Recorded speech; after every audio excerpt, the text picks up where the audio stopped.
Me Tyler, 31, Site Reliability Coordinator at a mid-tier B2B SaaS shop. Our customers are warehouse crews who only remember we exist. When shipments freeze mid-route, my whole role is keeping tiny issues from snowballing, so leadership can keep pitching always available with a straight face. Most days feel weirdly calm because someone somewhere is quietly eating chaos before it spreads back. Then, stuff broke, sure, but it got fixed because someone competent took ownership. Office looked like any other. Decent espresso machine, awful chairs, open office buzz. People forcing smiles behind those smiles were contracts, fines, and clients who count downtime in dollars per minute. Pager duty was real because our software hits real orders and real overtime. Pay green dashboards meant bonuses. Red dashboards meant meetings. Both somehow also meant denial, support triage, and incident response. Basically held the company together with duct tape and caffeine. Sarah, 28, ran triage like an ER nurse in a war zone. Quick questions, clean logs, zero theatrics. Mark, 35, handled infra. Rough personality, but freakishly precise. David, 57, senior engineer, moved slow, but thought 10 steps ahead like a worn-out chess grandmaster. Ethan, 24, junior on call, picked things up fast because mistakes meant no sleep and public embarrassment. My desk sat between all of them, translating panic into corporate-friendly sentences. Arguments happened out loud, fixes happened fast. Postmortems happened without fake drama. No one worshipped guys, no one trashed women, no one cared about politics at 3 a.m. Skill mattered because skill kept, rent paid. Mark could spot a bad deploy just by staring at graphs, and making sarcastic comments saved us more times than I can count. David could hear systems dying, the way you hear a car engine knocking. Subtle but unmistakable. Ethan had that good kind of fear that keeps you from doing something stupid. Work split wasn't ideology, it was just who was good at what. Leadership loved the metrics, even if they never touched the mess behind them. Then Change showed up smiling, with a slideshow full of stock photos. Company-wide, meeting introduces Jordan, 33, new head of people and culture. Jordan calls herself a feminist, with a framework, not a fighter. Smiling the whole time, confidence rolling off her like expensive cologne. Intentional and impossible to ignore. Talks about psychological safety, inclusion, sustainable excellence for all. Everyone claps because clapping ends meetings faster than asking questions. Mark pings me, "We just hired Vibes as a department." I tell him to chill. David squints at the screen like he hears thunder in the distance. First few weeks are coffee chats, soft questions, long pauses, lots of listening. Jordan asks why tough incidents always end with the same guys doing most of the talking, then gently drops. Could speed itself be a kind of dominance? I answer. Straight, the people talking the most are usually the ones who know how to fix it. Jordan smiles, says, patterns are data. And data is power. That line sticks in my head, like sand in your eye. Calendar. Invites start rolling in. Mandatory workshop on psychological safety. Cameras encouraged. First slide is diverse coworkers laughing at a whiteboard, like happiness is measurable. Hero culture gets labeled a problem instead of a necessary evil. Urgency gets framed as some kind of masculine reflex that shuts others down. Rules show up in neat bullet points. Ask, don't tell. Assume positive intent. Invite every perspective. Calling someone out publicly becomes a microaggression. Certainty becomes harmful. Pitch sounds nice. We can still be great without being harsh. Everyone nods because nodding is safe, and safe is the new currency. Then policy email drops. Bright colors, friendly tone, name sounds protective. Safe resolution protocol, SRP, like something printed on a badge. Rule 1. No single person owns critical decisions. Rule 2. Consensus meeting required before fixing any severity. One incident rule. 3. Culture observer must monitor tone and participation. Rotating incident leads added to avoid power concentration. SRP, sold as fairness, safety, opportunity for underrepresented voices. Mark reads it twice, mutters, "This is how you burn alive." Support pretends to be optimistic because it's cheaper than honesty. Engineering goes quiet because silence avoids HR. Ops tries to adjust because ops always adjusts until it can't. first real test hits. Tuesday morning, billing events duplicating non-stop. Customers getting double-charged refund requests, piling up banks, calling screenshots spreading everywhere. Ethan pages the channel, Sarah jumps into triage, Mark dives straight into logs. Old playbook was simple: freeze deploys, patch forward, repair, data. Apologize later. SRP says we need a consensus huddle first. Because impact involves people, huddle means product, finance, support, plus a facilitator from people and culture. Chloe, 26, always smiling, always watching the clock. Joins as facilitator. Call starts with a check-in like it's a meditation session, not a crisis. Mark types, "We are literally losing money right now." Chloe responds, "Let's be mindful of tone." Minutes leak away, while the bug keeps multiplying, because code doesn't care about feelings. Eventually everyone agrees enough to act. Patch goes out, queue drains, customers stop posting. Jordan praises the process. See how safe communication reduced panic. Mark just stares at his screen, like someone insulted his entire bloodline. Follow-up survey shows up, asking how the huddle felt. Mark types one word. Waste that single word, somehow turns into another meeting. He gets pulled into a coaching session with someone who's never been on call and never touched production systems. Conversation ends with a warning about recurring negativity and lack of alignment with values. Mark starts talking less and taking more screenshots because receipts beat. Arguing SRP starts growing teeth in tiny ways that seem harmless. If you look at them alone, now fixes need approval from 2 leads, 1 technical one, people impact. Rep postmortems now require a whole section about feelings and inclusion. Reflections incident timelines can't use words like mistake, caused, or broke verbs.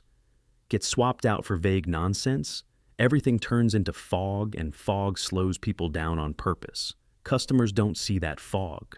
They just see slower fixes and carefully worded apologies. Sales pushes back once, then gives up because peace is easier than conflict. Jordan spins up a committee called the Culture Reliability Council. CRC monthly newsletter drops like clockwork, full of praise for brave sharing, inclusive language, and decentering urgency. The work itself doesn't slow down. It just isn't allowed to look urgent anymore. Stress doesn't disappear. It just hides behind polite wording. Politeness becomes armor first. Casualties are the quiet ones, the helpers who used to jump in instantly. Now wait because permission feels safer than being wrong. Meetings get calmer. On-call nights get heavier. No one tracks that metric Friday night, 11:42 p.m. Scan pipelines drop dead for 3 major clients at once. Loading docks back up with drivers. Managers start yelling. Phones explode non-stop. Sarah starts triage like always, but escalation gets stuck behind SRP rules. Severity, 1 means we need a facilitator because high emotional risk facilitators are asleep, because facilitators don't carry pagers. Mark jumps in anyway because he's built wrong in a useful way, drops an 8-line fix plan into chat, clean, direct, correct. Chloe joins half-awake types. We need shared understanding before we act. Mark replies, roll it back now, replication is about to tip. Comes off like a command. Chloe asks him to soften the wording, servers. Ignore her request completely. David joins and backs. Mark says, rollback is safest. We can do it in 5 minutes. Ethan asks quietly, are we even allowed without CRC approval? That question hits harder than the outage because now fear is driving decisions. Mark basically asks for permission, like he's negotiating. Any objections to rollback? Silence equals yes. Rollback goes out. Systems start breathing again. Week later, post-mortem barely talks about how close we got to disaster, focuses on tone. Jordan highlights Mark's messages, calls it dominance behavior under stress. Mark finally snaps, it's an outage, not group therapy. Room goes completely still. Jordan smiles politely, says they'll unpack that later. In coaching, written warning hits Mark soon, after lists sarcasm and undermining leadership. As issues that same night, he starts sending out job applications next month. Jordan launches growth through redistribution. Idea is spreading knowledge away from gatekeepers in practice. It feels like punishment.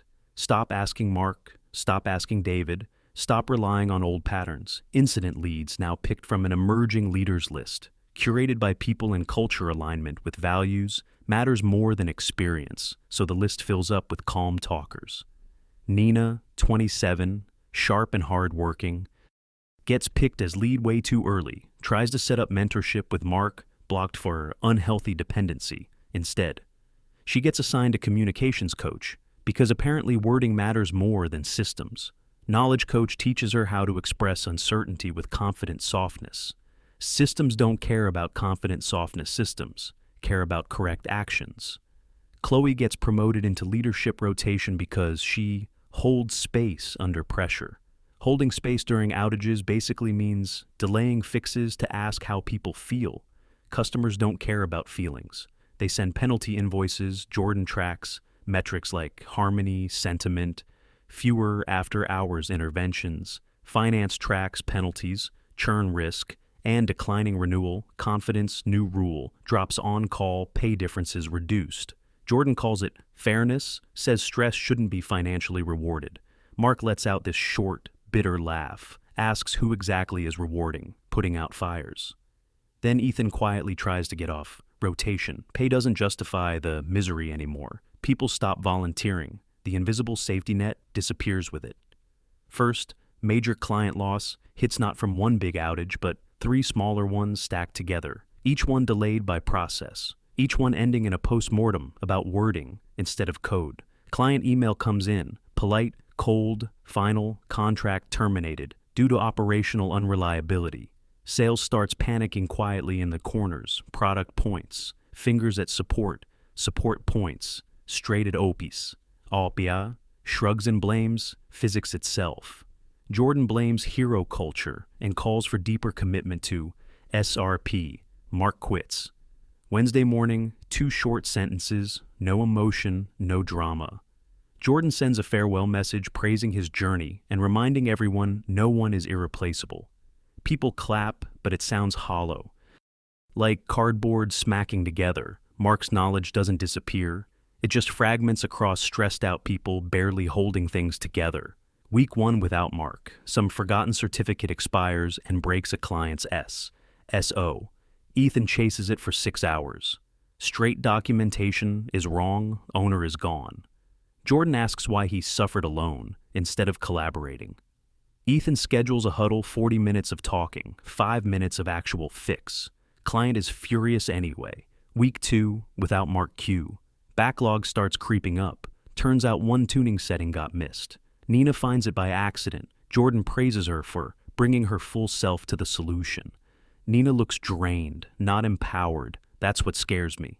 Week 3, without Mark, vendor outage hits. We need a workaround. Immediately. David builds one fast, then just sits there waiting for SRP approval, like he's stuck at airport security, huddle delays, everything. Vendor stays down longer. Clients start asking about alternatives. Competitors don't need to steal our customers.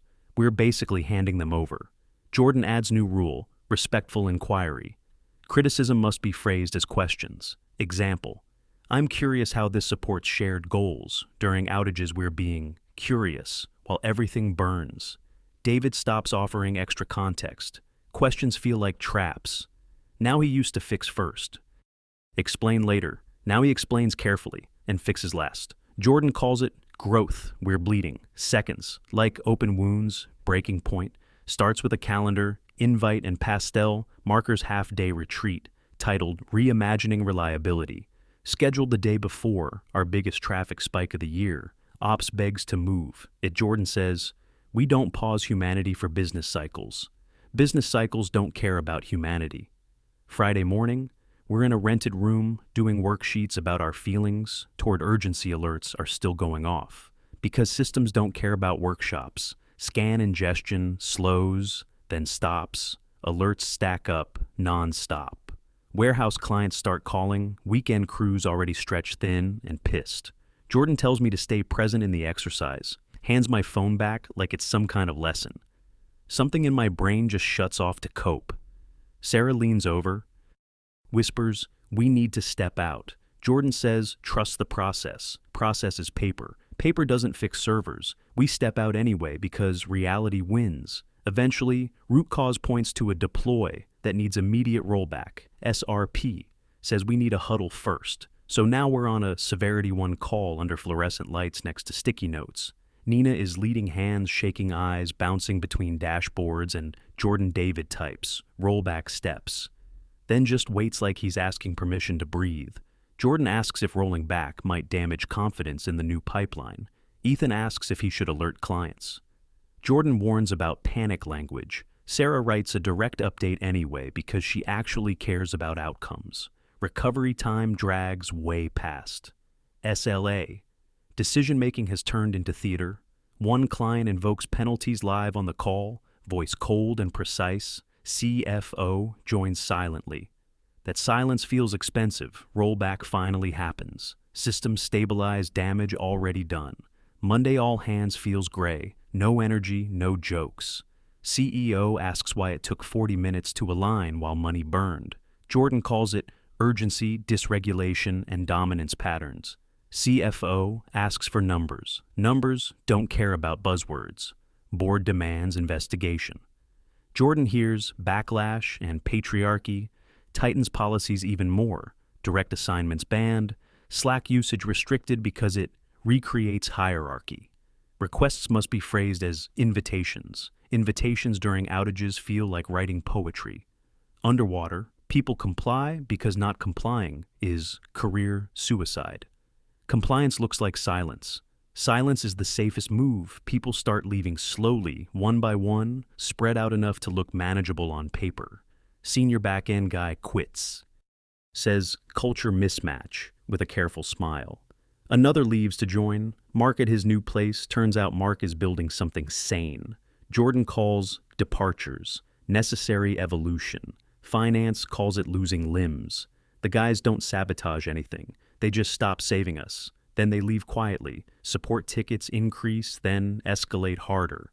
Then start coming in with legal language. Support team starts quitting too.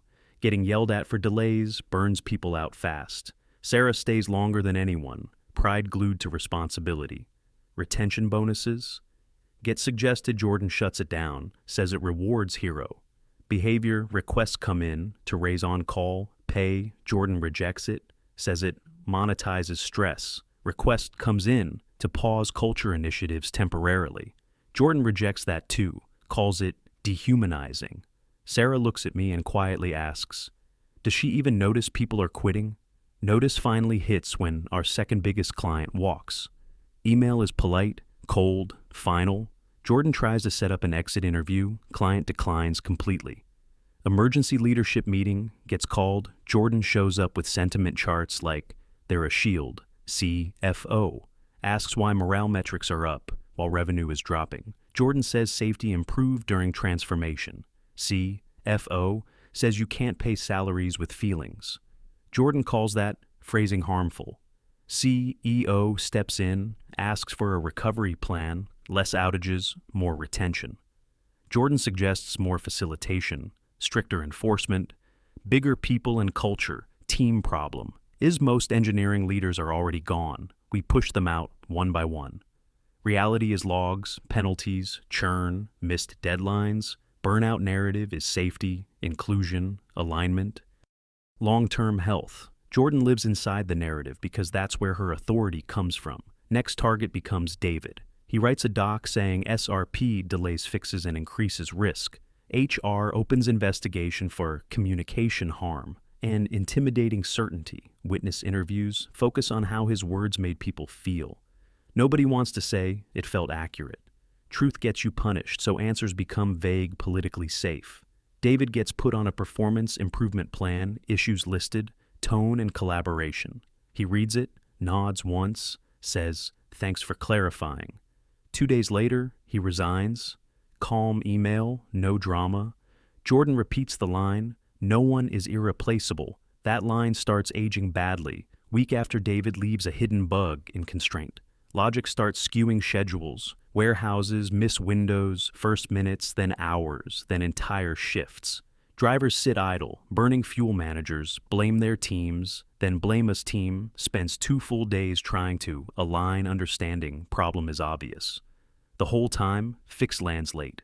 client trust already gone. Jordan responds by launching accountability without blame. Owner names removed from timelines without owners. Nothing moves fast. Accountability basically outlawed. Collective responsibility turns into collective paralysis. Paralysis looks calm. On dashboards, investors start asking sharper questions on calls. Jordan can't moderate investor tone. One investor asks why recovery time doubled in 6 months. CEO looks exhausted because the answer is self-inflicted. Jordan wants to protect culture, narrative, market wants uptime. You can see confidence crack in her face, then harden into something stubborn. Insurance company notices our incident pattern, demands third-party operational audit before renewal. 2 auditors show up, one finance guy, one senior SRE, both allergic to buzzwords and patience. First question is simple: who can make emergency changes at 2 a.m.? We hand them the SRP doc. SRE lets out one short laugh, then stops, points at consensus huddle, asks how. That beats a cascading failure. Jordan answers with values. Language accountant asks for downtime. Delta's numbers show we're slower on purpose. Room goes. Quiet in a different way. Auditors ask for incident transcripts. HR redacts half of it for psychological safety.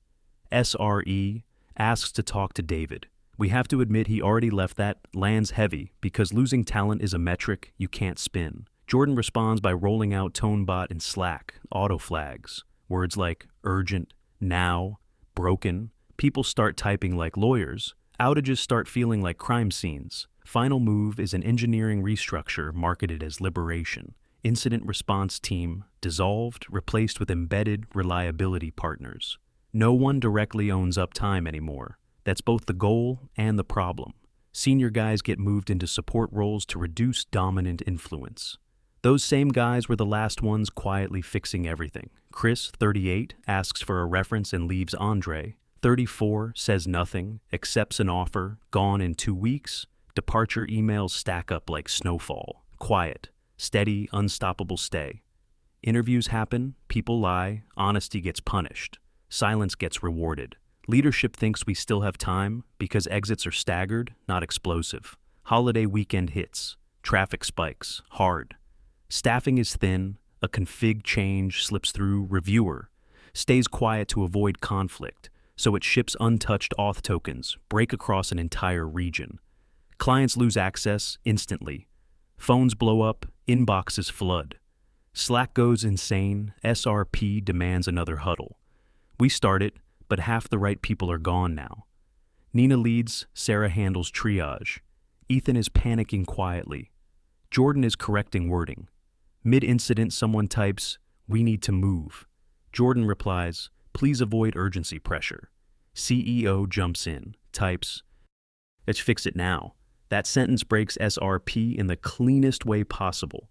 Jordan tries correcting the CEO's tone in the channel, calm and public. CEO ignores it completely because survival matters more than process when everything's on fire. Rollback finally goes through, system comes back. But the damage is deeper than downtime. Procurement reviews start opening, and those are basically breakups, pretending to be discussions. Finance calculates service credits.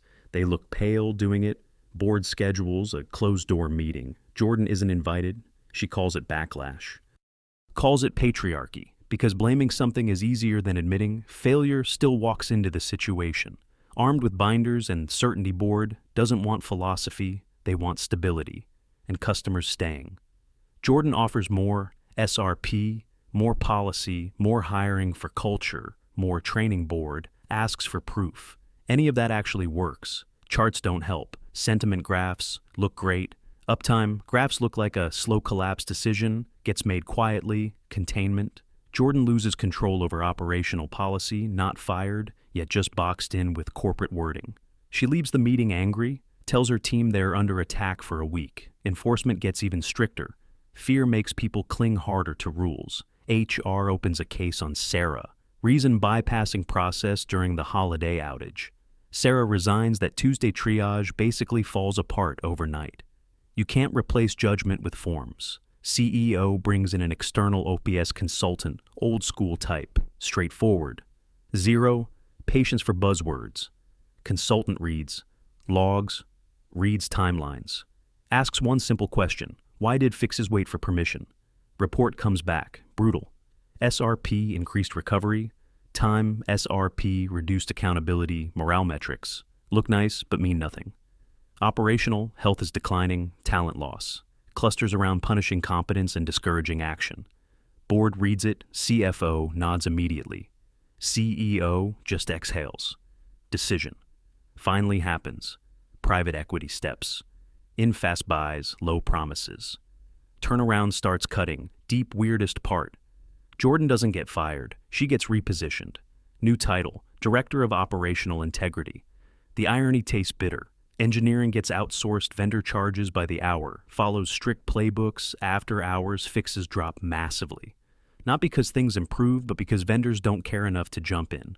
Early Jordan posts on LinkedIn, talks about ending hero culture, talks about building sustainable governance. Post gets flooded with likes, mostly from people who've never been on call, never watched systems collapse in. Real-time comments call her brave, necessary, visionary. Meanwhile, outsourced engineers grind through rigid scripts and bill overtime. 2 months later, I leave staying. Felt like being background noise in someone else's story. New job at a smaller company. Accountability isn't treated like a crime. They're first. On-call incident hits. One person leads. Others support. Fix goes out fast. I actually feel my lungs relax, like I've been holding my breath for a year. 6 months later, run into an old coworker at a coffee shop. He looks thinner, says the old company didn't crash it, hollowed out like a dead tree, still standing product. Still runs, but the soul's gone. Customers can tell. Then he drops the funniest part. David is consulting for the vendor. Now the same system that pushed him out. Now pays double to rent his brain. Few nights later, I get a text from David. Short, calm, heard you landed somewhere good. Glad you got out. I ask about Jordan. Can't help it.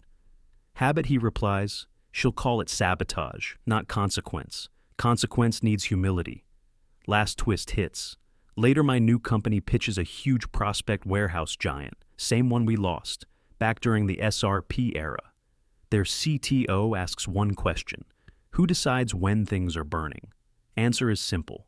One adult decides fast, then documents. Then we learn. Deal closes a week later, because they wanted responsibility. Not a committee driving home that night feels lighter than it should, like winning, without having to fight. Turns out winning wasn't fixing the old place. Winning was leaving it and letting bad systems collapse without you holding them up.